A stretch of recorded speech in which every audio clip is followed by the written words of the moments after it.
வணக்கம் நண்பர்களே. பைபிள் இன்றைக்கி நாம் பைபிளில் பார்க்க போகிற பகுதி, அடுத்த புத்தகத்தோட பேர் வந்து தமிழில் சங்கீதம் அப்படின்னு சொல்லுவாங்க. ஆங்கிலத்தில் வந்து சால்ம்ஸ் அப்படிம்பாங்க. ஸ்பெல்லிங் வந்து PSALMSன்னு வரும். சொல்கிறது வந்து சால்ம்ஸ் அப்படிம்பாங்க. சால்ம்ஸுன்ற வார்த்தையே வந்து பார்த்திங்கன்னா கிரேக்க சொல்லான சால்மோய் அப்படிங்கிற வார்த்தையிலேருந்து தான் டிரைவ் பண்ணியிருக்காங்கன்னு வச்சிங்களேன். அந்த சால்மோய் அப்படின்னு சொன்னால் வேறு ஒன்றும் இல்லை, இசை கருவிகளுடன் கூடிய பாட்டு அப்படின்னு அர்த்தம். அதாவது வெறுமனை பாடுறது மட்டும் இல்லை, ஒரு இசை கருவியோடு சேர்ந்து பாடும் பாட்டு அப்படிங்கிறது தான் அந்த சால்மோய் அப்படின்ற கிரேக்க வார்த்தையோட பொருள். இதிலேருந்து ஆங்கிலத்தில் சால்ம்ஸு தமிழில் மொழிபெயர்க்கும்போது நேரடியாகவே அது பாடல்கள்னு வைக்காமல் சங்கீதம்னே வச்சுருக்கிறாங்க. அதுவும் பேர் கரெக்டான பேர் தான். இது வந்து பார்த்திங்கன்னா இந்த பைபிளோட பழைய ஏற்பாடு இருக்குது பார்த்திங்களா, அதை வந்து 3 பிரிவாக பிரிச்சிருப்பாங்க. அந்த உள்ளே இருக்கக்கூடிய புத்தகங்களையே 3 டிவிஷனாக பிரிச்சிருப்பாங்க. முதல் பிரிவு என்னன்னு பார்த்திங்கன்னா தோரா அப்படின்னு சொல்லுவாங்க. இப்போ நம்மளுடைய புக்கு இருக்குது பார்த்திங்களா, தெரிந்த வரலாற்றின் தெரியாத பக்கங்கள் பகுதி 3ல் உள்ள பைபிள் வந்து நம்ம கொடுத்துருக்கதே அப்படி தான் கொடுத்துருப்போம். என்னென்னா பகுதி 3 ப்ராக்கெட்டில் வந்து TAன்னு கொடுத்துருப்போம். அவங்க வந்து அந்த தொகுப்பை வந்து தனக் அப்படிம்பாங்க. TANAKH அப்படின்னு பேர். TAன்றது முதல் தொகுப்பு, அதுதான் தோரான்னு சொல்கிறது. ரெண்டாவது தொகுப்புக்கு பேர் தான் NAன்னு சொல்கிறது, அது நிவியம் அப்படிம்பாங்க. மூணாவது பகுதியை வந்து KHன்னு குறிப்பாங்க, அதை கெட்டுவிம் அப்படிம்பாங்க. இந்த 3 பிரிவாக பிரிக்கிறாங்க பார்த்திங்களா. இதில் வந்து முதல் பிரிவு வந்து ஆபிரகாமோட புத்தகங்களோட முடிஞ்சது, அதுதான் தோரா. அது ஒரு 5 புக்கு வரும். அதுக்கு அடுத்தது வந்து பார்த்திங்கன்னா ஜோஷுவாவில் ஆரம்பித்து நேற்று நம்ம பார்த்தோமே ஜாப், அது வர உள்ள தொகுதி பூரா சேர்த்து நிவியமில் வரும்.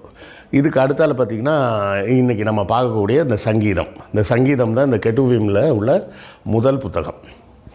இந்த சங்கீதத்தில் ஸ்டார்ட் பண்ணி மெலைக் அப்படின்னு சொல்லிட்டு ஒருத்தரோட பேர் வரும். அது வர உள்ள புத்தகங்களை வந்து கெட்டுவிம் அப்படின்னு 3வது பிரிவாக சொல்லுவாங்க. அதுக்கப்புறம் மத்தேயு அப்படின்னு சொல்கிறது, இல்லைனா மேத்யூன்னு சொல்கிறதுலேருந்து ஆரம்பிக்கக்கூடிய புத்தகங்கள் பூரா புதிய ஏற்பாடு புத்தகங்கள். ஸோ பைபிள் வந்து மொத்தத்தில் பார்த்திங்கன்னா 4 பிரிவுகளாக 5 பிரிவாக பார்க்கலாம். நான் 3 பிரிவுகள் வந்து சேர்ந்தது ஓல்டு டெஸ்டமெண்ட், 4வது பிரிவு நியூ டெஸ்டமெண்ட், 5வது பிரிவு வந்து அப்போக்ரிப்பல்ன்றது வந்து பைபிளில் சேர்க்கப்படாத புத்தகங்கள். இது போக சில பேர் வந்து இதை இன்னொரு பிரிவும் சேர்த்து சொல்லுவாங்க. பைபிளில் வந்து பைபிள் நாவலா அப்படிம்பாங்க, அதாவது பைபிள் கதைகள், நாவல்கள் அப்படின்னு சொல்லுவாங்க. அது ஒரு சிலர் வந்து அப்படி பிரிக்கணும்னு அவசியம் கிடையாது, அது எல்லாத்தையுமே அந்த நெவியம்லேயே வச்சிடலாம், 2வது பிரிவுலேயே வச்சிடலாம் அப்படின்னு சொல்லுவாங்க. ஸோ மொத்தத்தில் நம்ம இதை வந்து 5 பிரிவுகள்னு எடுத்துக்கலாம். இப்போ நம்ம பார்க்க போகிறது இந்த 3வது பிரிவில் வரக்கூடிய பாடல்கள், இந்த சங்கீதம். இது வந்து மொத்தம் பார்த்திங்கன்னா 150 வரிகளை கொண்டது. ஒரு 9 பிரிவாக பிரிச்சிருப்பாங்க. ஒவ்வொருத்தரும் பாடின பாடல்கள், இந்த பாடல்கள், அந்த பாடல்கள்னு. இது ஏன் இதுக்கு வந்து பாடல்கள்னு பேர் அப்படின்னு பார்த்தீங்கன்னா, நீங்கள் நம்ம ஊர் இதுலேயே பார்த்துருக்கலாம். இந்த ஆடு மேய்ப்பவர்கள் இவங்கெல்லாம் வந்து பார்த்திங்கன்னா பழைய ட்ரெடிஷனை சொல்கிறேன், வாய்மொழி பாடல்களாக ஏதாவது பாடிக்கிட்டு இருப்பாங்க. எதனால்? காலையிலேருந்து சாயங்காலம் வர ஆடு மாடு மேய்க்கிறது தான் வேலைன்னு உட்காந்துருக்கும்போது வேறு ஒரு வேலையும் கிடையாது. அந்த ஆடு மாடு வந்து நம்ம கண் பார்வையை விட்டு விலகி போயிடாமல் பார்த்துக்கிட்டால் மட்டும் போதும். அந்த கண் பார்வையை விட்டு விலகாமல் பார்த்துக்கிட்டு உட்காந்தே இருக்கிறது வந்து ஒரு பெரிய வேலையும் கிடையாதுன்னு வைங்க. அப்போ பொழுது போகாது. அப்போ பொழுது போகாமல் ஏதாவது பாடல்கள் அவங்களா இட்டு கட்டி பாடுவாங்க. அப்போ அந்த பாடல்களை கேட்டு கேட்டு கேட்டு கேட்டு அந்த குழு, ஏன்னா ஆடு மாடு மேய்ச்சலுக்கு போகும்போது தனித்தனியாகலாம் போகிறது இல்லைன்னு வச்சிங்களேன், ஒரு குரூப்பாக தான் போவாங்க. ஒரு 4-5 பேர் சேர்ந்து போவாங்கன்னு வச்சுக்கிங்க. அப்போ அந்த 4-5 பேர் சேர்ந்து போனாலும் உட்காந்து கதை பேசலாமே, வேறு எதாவது பண்ணலாமேன்னா எவ்வளோ நேரம் தான் கதை பேசுவாங்க யோசிச்சு பாருங்கள். டெய்லி பேசுகிறதுக்கு பெரிய விஷயங்கள் எதுவும் இருக்காது. அப்போ வேறு ஏதாவது கற்பனையாக ஏதாவது பாடுறது, பேசுகிறது, இப்படியே இதோட தொகுப்புகள் தான் வந்து இந்த பைபிள்ன்றது வந்து இந்த ஆடு மாடு மேய்க்கிற குரூப்பாகவே இவங்க சுற்றிக்கிட்டே இருந்துருக்கிறாங்க. இது வந்து பார்த்திங்கன்னா ஆரியர்களுக்கும் இது பொருந்தும். அவங்களும் பார்த்திங்கன்னா ஆடு மாடு மேய்ச்சிக்கிட்டு அங்கே இங்கேயும் சுற்றிட்டு திரியும்போது பொழுது போகாமல் பாடி வச்ச பாடல்கள் தான் இந்த ரிக்வேதம். ரிக்வேதம் இவங்க சொல்லுவாங்களே நம்மள்கிட்ட, வேதத்தில் எல்லாம் இருக்குது, வேதத்தில் வந்து மேக்ஸ் இருக்குது, வேதத்தில் சயின்ஸ் இருக்குது, வேதத்தில் ஜியாகிரஃபி இருக்குது அப்படின்லாம் சொல்கிறாங்களே, அதெல்லாம் ஒன்றும் கிடையாது. வேதம் வந்து ரிக்வேதத்தை நான் ஃபுல்லாகவே ஆங்கில மொழிபெயர்ப்பில் படிச்சிருக்கேன். ரிக்வேதத்தில் வந்து ஃபுல்லாக என்னன்னு பார்த்தீங்கன்னா பாடல்கள். அது ஆமாம் சார், அந்த பாடல்கள் மூலமாக தானே சார் கணிதம்லாம், அதெல்லாம் ஒரு புண்ணாக்கும் கிடையாது. இது சும்மா இவங்க அடித்து விட்றதுன்னு வச்சிங்களேன். வேதத்தில் என்ன இருக்குதுன்னு கேட்டால் நாசாவில் பண்ணுற ஆராய்ச்சி முதற்கொண்டு எல்லாம் வேதத்தில் தான் இருக்குதுன்னு இவங்க அடித்து விடுவாங்க. வேதத்தில் ஒரு இளவும் கிடையாது. வேதத்தில் இருக்கிறது பூரா என்னென்னா கிட்டத்தட்ட ஒரு 70 வகையான கடவுள்களை பற்றிய பாடல்கள். மாருதம் அப்படிம்பாங்க. மாருதம்னா மழை, மான்சூன்னு சொல்லலாம். மழையிலேருந்து காலை மாலை பற்றியெல்லாம் பாட்டு. காலைன்றதை ஒரு கடவுளாக வச்சுக்கிட்டு ஒரு பாட்டு, மாலைன்றதை ஒரு கடவுளாக வச்சுக்கிட்டு பாட்டு. அந்த கடவுள்களுக்கு பேர் தான் உஷா நிஷா அப்படிம்பாங்க. உஷானா காலை, விடிகாலை. நிஷானா மாலை. அப்புறம் இந்திரன், அப்புறம் அக்னி, வாயு இப்படின்னு ஒவ்வொரு கடவுளாக, சோமன், இப்படி கிட்டத்தட்ட ஒரு 70 கடவுள்கள் பேரை வச்சுக்கிட்டு அந்த கடவுள்களை பற்றி இவங்க பாடல்கள் பாடியிருப்பாங்க. அதே மாதிரி இங்கேயும் பார்த்திங்கன்னா இவங்கள பார்த்து அவங்க காப்பி, அவங்கள பார்த்து இவங்க காப்பின்லாம் சொல்லலை. இது வந்து நேச்சுரலாகவே நடக்கக்கூடியது. ஆடு மாடு மேய்க்கிறவங்களுக்கு வேலை வெட்டி எதுவும் இருக்காது. காலையிலே கிளம்பிடுவாங்க. காலங்காத்தால என்ன சூரியன் உதிச்ச உடனே அதுக்கப்புறம் என்ன ஒரு வேலையும் கிடையாது. இப்போ நம்மளை மாதிரி உட்காந்து காலையில் நியூஸ் பார்க்கணும், நியூஸ் பேப்பர் படிக்கணும், அது இதுன்னு எந்த வேலையுமே கிடையாது.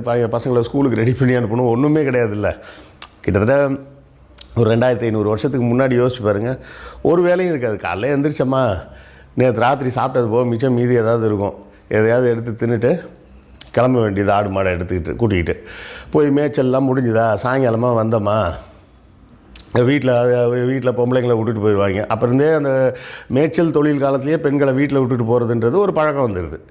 அப்போது ஆனால் குகைகளில் வாழ்ந்த காலம் முடிஞ்சு வரும்போதே பெண்களுக்கு வீடுன்றது அப்படின்ற ஒரு அமைப்பு அப்போவே வந்துருச்சு. அப்போது காலையில் கிளம்பி போனால் சாயங்காலம் பொழுது அடைஞ்சதுக்கப்புறம் தான் வருவாங்க.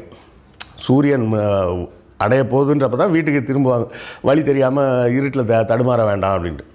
அப்போ சுமார் காலையில் பாருங்கள், ஒரு 10லேருந்து 11 மணி நேரம். விடிகாலையில் ஒரு 6 மணிக்கு ஆரம்பித்து சாயங்காலம் 6 மணி வரை. இல்லை சார், காலையில் குளிச்சு டாய்லெட்லாம் போய் அதெல்லாம் இங்கே தேவையே இல்லையா. அங்கே போகிற இடத்துல ஆடு மாடு மேயிற இடத்துல ஏதாவது ஆறு குளம் இருக்க போது அங்கேயே குளிச்சுக்கலாம். அங்கேயே காலை கடன்கள் கழிப்பது, மாலை கடன்கள் கழிப்பதெல்லாம் அங்கேயே முடிஞ்சிடும். ஏதோ ஒன்று சாப்பாடு எதையோ ஒன்று கட்டி எடுத்துக்கிட்டு கிளம்பி போயிட வேண்டியது தான். அப்போ காலையிலேருந்து சாயங்காலம் வரை பொழுது போகாமல் பாடல்கள் பாடிக்கிட்டே இருக்காங்க இவங்க. இந்த பாடல்கள் வந்து எவ்வளோ நாளாக பாடியிருப்பாங்க அப்படின்னு கேட்டால் இருக்கிறது என்னவோ 150 லைன் தான். ஆனால் கிட்டத்தட்ட 500 வருடங்களாக தொகுக்கப்பட்ட பாடல்கள் அப்படின்னு இதை சொல்கிறாங்க. 500 வருடங்களாக பாடப்பட்ட விஷயங்களை தொகுத்துருக்காங்க இதை. சரி, இந்த பாடல்களில் என்ன இருக்குது அப்படின்னா வேறு ஒன்றும் இல்லை. இப்போ நம்ம ஏற்கனவே கிரானிக்கல்ஸ்னு பார்த்தோம்ல, அந்த கிரானிக்கல்ஸில் என்ன இருக்கோ அதே தான் இங்கேயும் இருக்குது. அதாவது பார்த்திங்கன்னா முதல்ல ஆபிரகாம் காலத்திலேருந்து எழுதுனாங்கன்னு சொல்லி அந்த தோரான்னு சொல்லக்கூடிய 5 புத்தகங்களில் எகிப்துலேருந்து நாங்கள் தப்பிச்சு வந்துட்டோம் அப்படிங்கிறதோட முடியுது.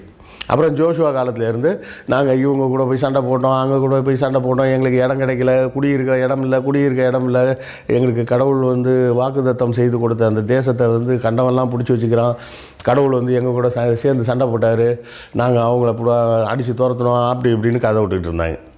அதுக்கப்புறம் பார்த்திங்கன்னா என்னாச்சு, பாபிலோன்லேருந்து வந்து பிடிச்சிட்டு போயிட்டாங்க. இல்லை அதுக்கப்புறம் வந்து என்னாச்சு, டேவிட் வந்தார், டேவிடுக்கு அப்புறம் சாலமன் வந்தார், சாலமனுக்கு அப்புறம் மறுபடியும் வீக் ஆகிட்டாங்க. இருந்தது 2 பெரிய நல்ல கொஞ்சம் ஸ்ட்ராங்காக ஆட்சி பண்ண மன்னர்கள் அப்படின்னு சொல்லி உங்களுக்கு பாதுகாப்பாக இருந்த மன்னர்கள்னால் 2 பேர் தான் சொல்லுவாங்க. அந்த இதுக்கு முன்னாடி சவுல்னு ஒரு ராஜாவையும் சொல்லுவாங்க டேவிடுக்கு முன்னாடி. ஆனால் அவர் வந்து அவ்வளோவா அவங்களுக்கு விருப்பமான மன்னர் கிடையாது. ஏன்னா அவர் வந்து கடவுளின் வழிகளிலிருந்து மீறி விட்டார் அப்படிம்பாங்க. ஆனால் சாலமனை மட்டும் அது மாதிரி சொல்ல மாட்டாங்க. சாலமனும் தான் கடவுளோட வழிகளிலேருந்து மீறி போனார். அவர் சிலையெல்லாம் கும்பிட ஆரம்பித்தார். ஆனால் அவர் வந்து கொஞ்சம் ஃபேமஸான ராஜான்றதுனால அவரோட கான்செப்டை ஒதுக்க மாட்டாங்க, வச்சுப்பாங்க. அதுக்கப்புறம் வர காலகட்டத்தில் தான் இந்த அசிரியன் ஆட்சிகள்லாம் வருது, பாபிலோன் ஆட்சி. பாபிலோனோட கண்ட்ரோலுக்கு போயிடுறாங்க. அப்புறம் பாபிலோன் கண்ட்ரோல்லேருந்து திருப்பி வெளியே வர்றாங்க. வெளியே வந்தால் கிரேக்கர்களோட கண்ட்ரோலில் மாட்டிக்கிறாங்க. கிரேக்கர்களோட கண்ட்ரோல் முடிஞ்சு வரும்போது தான் ரோமாபுரியோட கண்ட்ரோலில் போகிறாங்க. ஸோ இப்படியே இவங்க எப்போவுமே யாரோ கண்ட்ரோலில் தான் இருக்கிறாங்கன்னு வச்சிங்களேன். இதனால் இவங்கக்கிட்ட இருந்த ஒரே ஒரு விஷயம், அந்த ஒரு பெரிய கோயில். இந்த கோயில் கட்டுற கான்செப்டே வந்து எங்கேருந்து இவங்களுக்கு வந்திருக்குன்னா சுமேரிய நாகரிகத்தில் இருந்தும் எகிப்து நாகரிகத்தில் இருந்தும் தான். எகிப்தியர் தான் வந்து கடவுள்களுக்கு கோயில் கட்டுற பழக்கம் உள்ளவங்க. இங்கே சுமேரியர்களும் பார்த்திங்கன்னா அந்த என்லில் அப்படின்ற ஒரு கடவுளை வச்சு அந்த கடவுளுக்கும் கோயில் கட்டிகிட்டு இருக்காங்க. இவங்க ஆரம்பத்தில் இருந்து கும்பிட்டுக்கிட்டு இருக்க கடவுளோட பேர் வந்து என்லில் தான். சரிங்களா? என்லில் அப்படின்றது தான் எல் ஷடாய் அப்படிம்பாங்க. அந்த எல் ஷடாயை தான் திருப்பி எகிப்து நாட்டுக்கு போனோடனே இன்னும் கொஞ்சம் கடவுளுக்கு பவர்லாம் எக்ஸ்ட்ரா பவர் கொடுப்போம் அப்படின்னு சொல்லி கடவுளோட பேரை யெகோவான்னு மாற்றிக்கிறாங்க. இந்த கடவுளோட பேரை யெகோவான்னு மாற்றுறாங்கன்றதை வந்து எங்கே வச்சு நம்ம பிடிக்கலாம் அப்படின்னு பார்த்தீங்கன்னா, கடைசியாக ஜீசஸ் வந்து சிலுவையில் அறையப்படும் போது அவர் கடைசியாக கூறிய வார்த்தைகள் அப்படின்னு ஃபேமஸாக அதை சொல்லுவாங்க. ஏலா ஏலா லா சமக்தானி அப்படிம்பாங்க. இந்த ஏலா ஏலா லா சமக்தானின்னா என்ன அர்த்தம்னா, கடவுளே என்னை ஏன் கைவிட்டீர்கள் அப்படின்றது தான் அதோட பொருள். அப்போ அவர் கடவுள்னு கூப்பிட்ட வார்த்தையோட பேர் வந்து ஏலா ஏலா தான், ஏலா தான். இந்த ஏலா வந்து என்லிலேருந்து வர்றது தான். என்லிலேருந்து எல்ஷடாயிலேருந்து கொஞ்சம் டைவர்ட் ஆகி யெகோவான்னு போனாங்க. யெகோவான்னு போனதுக்கு காரணம் வேறு ஒன்றும் கிடையாது. எகிப்தியர்கள் வந்து அவங்களுடைய கடவுளை வந்து ஃபியர்ஸாக வச்சுருக்கிறாங்க. சுமேரியர்கள் வந்து அவங்களோட கடவுளை வந்து ஃப்ரெண்ட்லியாக வச்சுருக்கிறாங்க. அதுதான் பார்த்திங்கன்னா சுமேரியர்களோட இது இருக்குது பார்த்திங்கன்னா, அவங்களோட ஒரு கேனான் இருக்கும்ல, கேனான்னா பக்தி இலக்கியம். அவங்களோட சுமேரிய நாகரிகத்தோட பக்தி இலக்கியத்தில் வர்ற கடவுள் எப்படி இருப்பார்னா, ரொம்ப கம்ஃபர்டபுளான ஒரு பர்சன். அவர் வந்து குடும்பத்தோடலாம் இருப்பார். அதுலேருந்து டெவலப் ஆகி போனது தான் பின்னாடி அந்த ரோமாபுரியிலையும் இது மாதிரி நிறைய கடவுள் இருப்பார். அவருக்கு ஒரு ஒய்ஃப் இருக்கும், அவருக்கு பசங்க இருப்பாங்க. லூசிஃபர்னு ஒருத்தன் இருப்பான். அவன் லூசிஃபர்ன்றவன் வந்து இதாக இருப்பான், அது என்ன கெட்ட சக்தி படைத்தவனாக இருப்பான். இன்னொருத்தன் அமாண்டியல்னு ஒருத்தன் இருப்பான். இப்படி நிறைய வரும் அதில் கதைகள். இந்த கதைகளோட மூலமே வந்து எங்கேருந்து வருதுன்னா சுமேரிய நாகரிகத்துலேருந்து வர்ற கதை தான். அதனால தான் நம்ம ஏற்கனவே சொன்னோம், என்ன சொன்னோம், இந்த ஏஞ்சல்ஸோட பேர் பூரா பார்த்திங்கன்னா ஏல்னு தான் முடியும். Gabriel, Michael, Samuel. இந்த ஏல் அப்படின்றது கடவுள் அப்படின்றதோட உச்சரிப்பாக சுமேரிய நாகரிகத்தில் மக்கள் வச்சுருந்துருக்காங்க. அந்த கடவுள் எப்படி இருப்பார்னா, ரொம்ப கம்ஃபர்டபுள் பர்சனாக இருப்பார். அவர் தான் அங்கேயே வரும். ஆதமா அப்படின்னு ஒருத்தர் இருந்தான். அவன் வந்து நான் ஏற்கனவே அதை சொல்லியிருக்கேன் உங்கள்கிட்ட. நம்ம தேவநேய பாவாணர் வந்து சொல்லும்போது என்ன சொல்லுவார்னா, அந்த சுமேரிய நாட்டில் போய் குடியேறியவர்கள் தமிழர்களாக இருக்கலாம். ஏன்னா அவங்களோட அந்த பக்தி இலக்கியத்தில் எப்படி வருதுன்னா, ஆதமான்னு ஒருத்தன் கடலில் ஒரு மீன் மேலே ஏறி வந்தான். அப்படி ஏறி வந்தவன் தான் இங்கே அந்த ஊர் மக்களுக்கு விவசாயம் எப்படி செய்யணும், நெருப்பை எப்படி பயன்படுத்தணும், கருவிகள் எப்படி உருவாக்கணும் அப்படின்றதெல்லாம் சொல்லிக் கொடுத்து நாகரிகம் அடைய வைத்தான் அப்படின்னு சுமேரிய நாகரிகத்தில் உள்ள புராண கதைகளில் வருது. அப்போ அப்படி வருதுன்னா அது பேரே ஆதமா அப்படின்னு சொன்னால் ஆதவன் அப்படின்ற தமிழ் பேராக கூட இருக்கலாம். முதல் கடல்கோள்னு சொல்லக்கூடிய, அதாவது முதல்ல நல்லா ஒன்று புரிஞ்சுங்க, தமிழ் சங்கம் அப்படின்னு சொல்கிறது பூரா உடான்ஸ் கதை. முதலாம் தமிழ்ச்சங்கம், இரண்டாம் தமிழ்ச்சங்கம், மூன்றாம் தமிழ்ச்சங்கம். ஒவ்வொரு தமிழ்ச்சங்கமும் 9000 வருஷம் இருந்துச்சு, 7000 வருஷம் இருந்துச்சு, 5000 வருஷம் இருந்துச்சு. அதில் ஒரு சங்க பலகை இருந்து, இது எல்லாமே உடான்ஸ் கதை. இந்த கதைகள் பூரா உருவாக்கப்பட்டது 9ஆம் நூற்றாண்டுகளில், கிபி 9ஆம் நூற்றாண்டு, அதாவது சோழர்கள் காலத்துக்கு கொஞ்சம் முன்னாடி.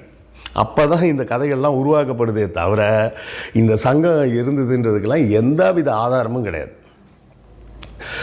அந்த இறையனார் களவியல் உரைன்னு ஒன்று சொல்லுவாங்க, அதில் இருந்து தான் இந்த கதைகள்லாம் பின்னப்பட்டு தான் என்ன சொல்லுது, சிவபெருமான் வந்து முதல் சங்கத்துக்கு தலைவராக இருந்தார், அகத்தியர் 2வது சங்கத்துக்கு தலைவராக இருந்தார். நான் கேட்குறேன், ஒரு வட இந்தியர் வந்து தமிழுக்கு இலக்கண நூல் எழுதி கொடுத்தாருன்னு சொன்னால் இது எவ்வளோ கேவலமாக இருக்குது. இங்கே இருக்கிற இலக்கண நூலை அவர் கண்டுபிடிச்சி சொன்னார்னு சொன்னால் கூட பரவாயில்ல, அவர் வந்து தான் இலக்கணமே எழுதி கொடுத்தாருன்னு சொல்கிறது எவ்வளோ முட்டாள்தனமான ஒரு கோட்பாடுன்னு பாரு. இது வந்து அந்த ஆரிய மேன்மை அப்படிங்கிறத நம்ம மேலே திணிக்கிறதுக்காக. அதாவது உங்களுக்கு வந்து இப்போ ஒரு பெருமையாக ஒரு கதையை சொல்லும்போது ஆமான்னு நீங்கள் கேட்பீங்க. 10,000 வருஷம் ராஜாக்கள் இருந்து தமிழை வளர்த்தார்கள் சூப்பருங்க, ஆமாங்க ஆமாங்கன்னு. அது கடலில் முங்கிடுச்சு. அப்புறம் ரெண்டாவது இன்னொரு இடத்துல வந்து திருப்பியும் வந்து ஆரம்பித்தாங்க. அப்புறம் அதுவும் கடலில் முங்கிடுச்சு. பேரே பாருங்கள், கபாடபுரம்பாங்க. கபாடபுரம்ன்ற வார்த்தையே வந்து சமஸ்கிருத வார்த்தை. தமிழ் சங்கம் வளர்த்த ஊருக்கு வந்து சமஸ்கிருதத்தில் பேர் இருக்குமா அப்படின்னு நம்ம யோசிக்கணும்.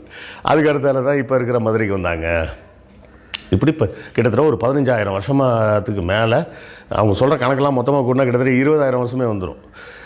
20,000 வருஷத்துக்கு முன்னாடி மனிதர்கள் முதல்ல இந்த வடிவத்திலே நம்ம இல்லை.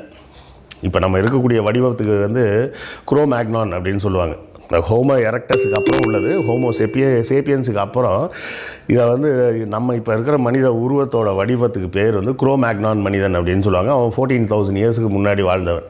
அந்த குரோமேக்னான் மனுஷனை அடிப்படையாக வச்சு நம்ம எழுதின கதை தான் இந்த நான் மறுபடியும் வருவேன். ஒருத்தன் 14,000 வருஷம் உயிரோடு இருந்தான், அப்படி இருந்தால் என்ன நடக்கும் அப்படின்றது தான் இந்த புக்கோட கதைன்னு வச்சிங்களேன். அந்த குரோமேக்னான் மனுஷனாக இருந்தே நம்ம 14,000 வருஷம்தான் இருக்குது. அதுக்கு முன்னாடி உள்ள மனிதன் வந்து இப்போ இருக்கிற நம்ம வடிவத்தில் கிடையாது. அவன் வேறு வடிவத்தில் இருந்திருப்பான். அதாவது இந்த குரோமேக்னான்ற மனுஷன் வந்து 14,000 வருஷத்துக்கு முன்னாடி உள்ளவன்னு சொல்கிறேன் பார்த்தீங்களா, அவனை கூட்டு வந்து நல்லா ஷேவ் பண்ணி ஹேர் கட் பண்ணி நம்மளை மாதிரி ட்ரெஸ்ஸை போட்டு விட்டோம்னா பார்க்க நம்மளை மாதிரியே தான் இருப்பான். ஆனால் அதுக்கு முன்னாடி உள்ள மனிதர்களுக்கு என்ன தான் ஷேவ் பண்ணி ஹேர் கட் பண்ணி எல்லாம் பண்ணாலும் அவங்க பார்க்குறதுக்கு நம்மளை மாதிரி இருக்க மாட்டாங்க. நம்மளை விட உருவ அமைப்பில் நிறைய வித்தியாசம் இருக்கும். ஸோ இப்போ நாம் இருக்கக்கூடிய மனிதன்ற வடிவத்துக்கு நம்ம வந்தே 14,000 வருஷம்தான் ஆகுதுன்றப்போ தமிழ்ச்சங்கம் வந்து கிட்டத்தட்ட 20,000 வருஷம் நடந்துச்சுன்னு கதை விட்டால் எப்படி இருக்கும்? ஆனால் நமக்கு அது பெருமிதமாக இருக்குதுன்னு சொல்லிட்டு நம்ம அதை எடுத்துக்கிறோம். நல்லா இருக்குப்பா அப்படின்னு. அதை எடுத்துக்கிறதுனால வரக்கூடிய பிரச்சனை என்ன தெரியுமா? ஒரு மாத்திரை சாப்பிடும்போது அதோட சேர்த்து சைடு எஃபெக்ட்ஸும் வரும்னு சொல்லுவாங்களே, அது மாதிரி சைடு எஃபெக்ட் தான் சிவபெருமான அகத்தியர் எல்லாத்தையும் நீங்கள் ஏற்றுக்க வேண்டியிருக்கு. இந்த சங்கம்ன்ற ஒன்று இருக்குதுன்னு நீங்கள் ஏற்றுக்கிட்டதுனால தான் இந்த சிவபெருமான் கதையெல்லாம் சேர்த்து ஏற்றுக்க வேண்டியிருக்கு. உடுக்கையிலேருந்து தமிழ் வந்துச்சு, இந்த பக்கம் சமஸ்கிருதம் வந்துச்சு, அந்த பக்கம் தமிழ் வந்துச்சு அப்படின்னு சொல்கிற கதையெல்லாம் ஏன் ஏற்றுக்க வேண்டியிருக்கு நீங்கள் அப்படின்னா, இந்த சங்கம்னு ஒன்று இருக்குன்றதை ஏற்றுக்க வேண்டிய. சங்கம்னு ஒன்றுலாம் இருந்ததுக்கு எந்த ஆதாரமும் கிடையாது. பாடல்களில் கூட குறிப்பு கிடையாது எங்கேயும். அந்த குறிப்பே வந்து எங்கே வருது? 9ஆம் நூற்றாண்டில் தான் வருது இது மாதிரிலாம் சங்கம் வச்சு நடத்துனாங்கன்னு. ஏன்னா அதுக்கப்புறம் பௌத்த சங்கங்களெல்லாம் பார்த்துட்டாங்க. பார்த்தோடனே ஆமாம் இல்லை அதுக்கு முன்னாடி சிவபெருமான் தலைமையில் இவங்க சங்கம் வச்சு நடத்துனாங்க அப்படின்னு சொல்லி பார்ப்பனர்கள் கட்டிவிட்ட கதை அது. அதுக்கும் கடல்கோளுக்கும் சம்மந்தம் கிடையாது. கடல்கோள் உண்மை. தமிழ்நாட்டில் பல முறைகள், அதாவது இவங்க சங்கத்தோட கதைன்னு சொல்லும்போது தான் ரெண்டு கடல்கோள். ஆனால் உண்மையான ஜியாகிரபிக்கல் டேட்டா படி பார்த்தோம்னா இந்த சவுத் இந்தியாவில் பல முறை கடல்கோள் நடந்திருக்கு. இப்போ உதாரணம் பூம்புகார் கூட, ஏன் தனுஷ்கோடி கூட மொத்தமாக முங்கி போச்சு நமக்கே தெரியும். ஸோ இந்த கடல்கோள் காலத்தில் இங்கே இருந்த யாரோ ஒருவன் இல்லை ஒரு கூட்டம் இங்கே இருந்து கப்பலில் தப்பிச்சு சுமேரியாவில் போய் செட்டில் ஆகிருக்கலாம். இது பாவாணர் சொல்கிறது எப்போ சொல்கிறாருன்னா, கிமு 3000 போன்ற வருடங்களில். இது ஒரு தியரி, இதை வந்து உண்மைன்னெலாம் நான் சொல்லலை, இது ஒரு தியரி அவர் சொல்கிறது. அங்கே போய் அவன் தங்கியிருக்கலாம், அவன் மீன் மேலே ஏறி வந்தான்றது கப்பலில் வந்ததாக இருக்கலாம். அவனோடு சேர்ந்து வந்த கதை தான் இந்த பெருவெள்ளம் அப்படின்ற கதை. நோவா கதையில் வெள்ளம் வந்ததுன்னு சொல்கிறாங்களே, அந்த நோவா கதையில் மட்டும் இல்லை, அது கில்காமிஷ் கதையிலையும் வரும் வெள்ளம். அதை பற்றி இன்னொரு நாள் பார்ப்போம். இந்த ஆதமா வந்து ஏதோ தப்பு பண்ணிட்டான் அப்படின்னு சொல்லி என்லில் அப்படின்ற அந்த கடவுள் தேவதை வந்து என்ன பண்ணும், உன்னை கடவுள் வந்து மீட் பண்ணணும்னு சொல்லியிருக்காருன்னு கூப்பிட்டு போய்டும். எப்படி கடவுள் எப்படி இருந்திருக்காரு? ஃப்ரெண்ட்லியாக இருந்திருக்கிறார். கூப்பிட்டு ஏன்பா தப்பெல்லாம் பண்ணுறியாப்பா, என்னப்பா விஷயம், இதெல்லாம் நல்லது இல்லைப்பா அப்படின்னு கூப்பிட்டு அட்வைஸ் பண்ணி திருப்பி அனுப்பி விட்டார் அப்படின்ற மாதிரிலாம் சுமேரிய நாகரிகத்தில் கதை வரும். அதனால தான் பார்த்திங்கன்னா பைபிளில் இவங்க எகிப்துக்கு போகிற காலகட்டம் வர உள்ள கதைகள்லாம் எப்படி இருக்குன்னு பார்த்திங்கன்னா, கடவுள் அப்பப்போ வருவார். என்னப்பா அப்புறம் நல்லா இருக்கியாப்பா, உன் பொன்னாடி இன்னும் புள்ள பிறக்கலையா, அப்படின்னா ஏற்பாடு பண்ணுறப்பா, இருப்பா வெயிட் பண்ணுப்பா அப்படின்னு வந்து ஜாலியாக வந்து பேசிட்டு போகிறது. அப்புறம் புள்ள கேட்டெல்லாம் கொடுத்துட்டான், ஆனால் ஒரு வயசானவொடனே எனக்கு பலி கொடுத்துரு அப்படின்னு சொல்லி கேட்டார். அதுக்கப்புறம் சும்மா விளையாட்டு கேட்டப்பா, அதெல்லாம் வேணாம்ப்பா இப்படி ஒரு மாதிரி கேஷுவலாக ஃப்ரெண்ட்லியாகவே இருப்பார் கடவுள். எது வர மோசஸ் வந்து அந்த கானான் நாட்டு பெண்ணை வந்து கல்யாணம் பண்ணுற காலம் வர பார்த்தீங்கன்னா கடவுள் வந்து மென்மையான கடவுளாக இருப்பார். அதுக்கப்புறம் மோசஸ் காலத்துலேருந்து பார்த்தா கடவுள் வந்து பயங்கரமாகிடுவார். ஏன் அப்படி பயங்கரமாக வர்றாரு? ஏன் அப்படின்னு பார்த்தீங்கன்னா, எகிப்து நாட்டு கடவுள்லாம் அப்படி தான் இருக்கும். எகிப்தில் வந்து பார்த்திங்கன்னா ரான்றது தான் சூரிய கடவுள். அவருக்கு வந்து 3 பசங்க, அதாவது 3 பிள்ளைங்க, 2 ஆண் பிள்ளைங்க, ஒரு பெண் பிள்ளை. ஈசிஸ், அப்புறம் ஒசிரிஸ், அப்புறம் சேத்துன்னு ஒரு பையன். இந்த இசிஸும் ஒசிரிஸும் கல்யாணம் பண்ணிப்பாங்க. அண்ணன் தங்கச்சி தான், அண்ணன் தங்கச்சியாக கல்யாணம் பண்ணிப்பாங்க. அப்போ வந்து யாருக்கும் தெரியாமல் சேத்து வந்து என்ன பண்ணுவான், ஒரு நாள் அண்ணனை போட்டு தள்ளுவான்.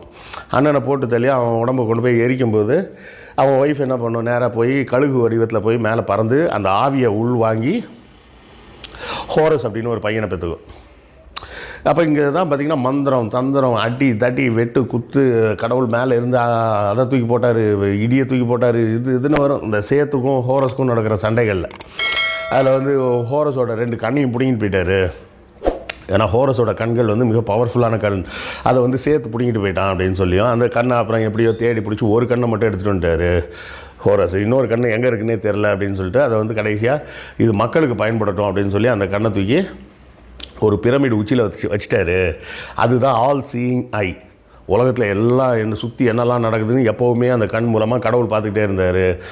செத்து போனதுக்கப்புறம் நீங்கள் கடவுள் லோகத்துக்கு போனீங்கன்னா உங்களுடைய நல்லது கெட்டதெல்லாம் பார்த்து அனலைஸ் பண்ணி கடவுளுக்கு வந்து ஹோரஸ் வந்து கடவுள் அவங்க அப்பாவுக்கு ரெக்கமெண்டேஷன் கொடுப்பார். அதை பார்த்து அந்த ரெக்கமெண்டேஷனை படித்து பார்த்துட்டு சரி இவனை நரகத்துக்கு அனுப்பு, இவனை சொர்க்கத்துக்கு அனுப்பு அப்படின்னு அனுப்புவாங்க. அப்படின்னு இந்த மாதிரிலாம் நிறைய காம்ப்ளெக்ஸாக வந்துருச்சு கதை.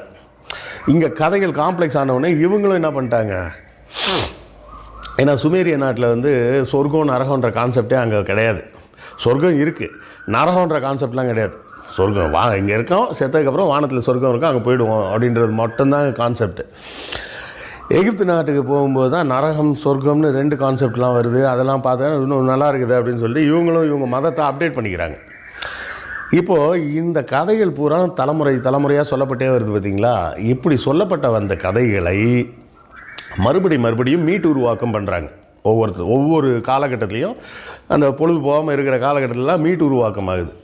இப்போ கடைசியாக அந்த 2ஆம் கோயில் அப்படின்னு சொல்கிறாங்க பார்த்திங்களா. கோயில் முதல்ல கட்டி இடித்து, சாலமன் கோயில் இடிஞ்சு அப்புறம் டேரியஸ் காலத்தில் கோயில் கட்ட பர்மிஷன் வாங்கி ஒரு வழியாக கட்டி, அப்புறம் கிரேக்கர்கள் காலத்தில் அந்த கோயிலையும் எல்லாம் கொள்ளையடிச்சு, அதுக்கப்புறம் திருப்பி மறுபடியும் அந்த கோயிலை நிர்மாணம் பண்ணி மறுபடியும் பூஜையெல்லாம் ஆரம்பிக்கும்போது வழிபாட்டுக்கு இவங்களுக்கு பல விஷயங்கள் தேவைப்படுது. முதல்ல இந்த மந்திரம் மாதிரிலாம் ஏதாவது வேணும்ல, சும்மா இந்த அசைவாட்டுதல் அப்படின்னு சொல்லிட்டு அந்த ஆல்டர் மேலே இப்படி தூக்கி காட்டுறது மட்டும் பத்தாது, வேறு ஏதாவது வேணும் அப்படின்றப்ப தான் இப்போ அந்த பல ஆண்டுகளாக இந்த நாடோடி ஆடு மேய்ப்பவர்கள் பாடிக்கிட்டு இருந்த பாடல்களை பூரா தொகுக்கிறாங்க.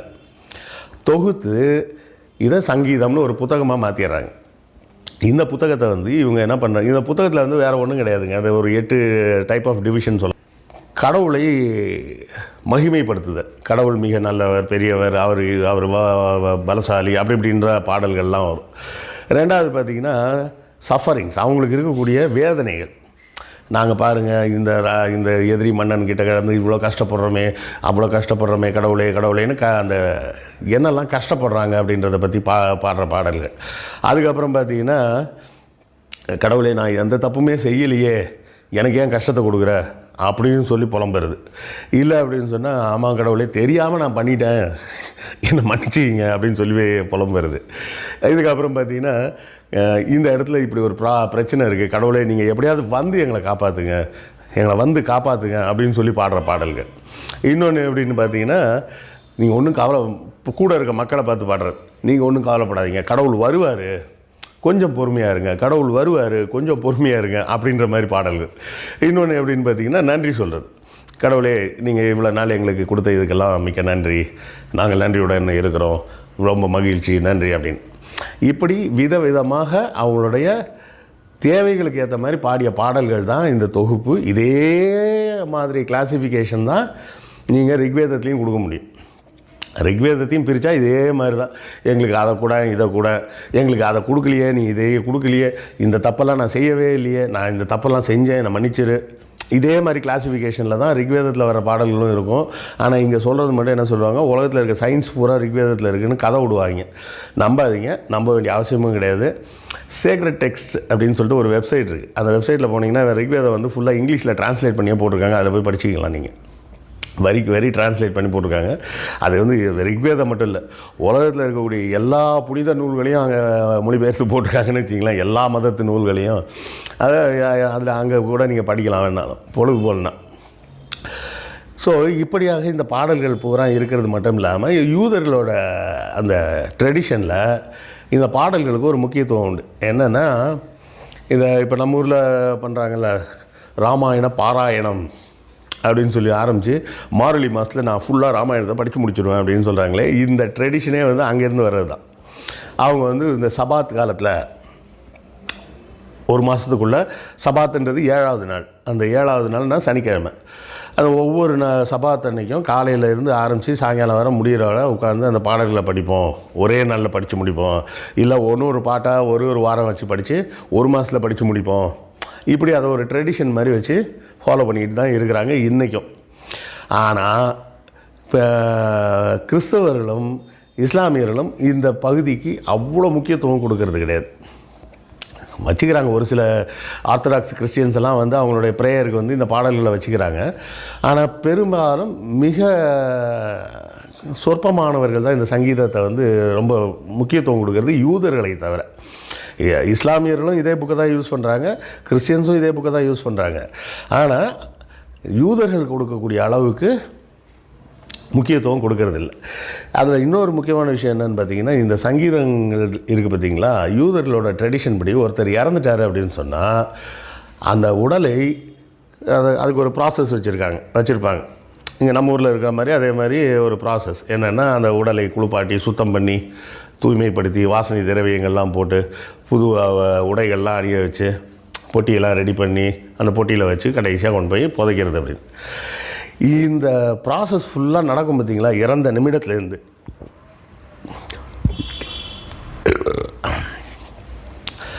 இந்த ப்ராசஸ்லாம் நடக்கும் பார்த்தீங்களா, இறந்த நிமிடத்திலேருந்து புதைக்கிற வரை இந்த முழு காலகட்டத்துலேயும் இந்த சங்கீதங்களை பக்கத்துலேயே உட்காந்து 2 பேர் வாசிச்சுட்டு இருப்பாங்க. இதுக்குன்னே ஒரு வேலை அந்த குடும்பத்தில் வந்து யாரையாவது ஒருத்தரை அப்பாயின்ட் பண்ணுவாங்க. இப்போ வந்து அதுக்கு வந்து ப்ரொஃபஷ்னலாகவே ஆள் வந்துட்டாங்களாம், ஃபியூனரல் சர்வீசஸ்ன்னு சொல்லிட்டு அது ஒரு தொழிலாகவே மாற்றிட்டாங்கன்னு வச்சிங்களேன். ஸோ இறந்த நிமிடத்திலேருந்து கடைசியாக புதைக்கிற வரை உட்காந்து பாடிக்கிட்டே இருப்பாங்க. அதாவது 150 லைன் தானே, ஃபஸ்ட்லேருந்து பாடி முடிச்சாச்சுன்னா திருப்பியும் முதல்ல இருந்துன்னு ஃபஸ்ட்லேருந்து அதை பாடிக்கிட்டே இருப்பாங்கன்றது யூதர்களின் ட்ரெடிஷனில் ஒரு முக்கியமான ஒரு ட்ரெடிஷன். இந்த சங்கீதங்கள்ன்றது வந்து அவங்களுடைய ப்ரேயர்ஸ் அப்படின்னு சொல்லலாம்.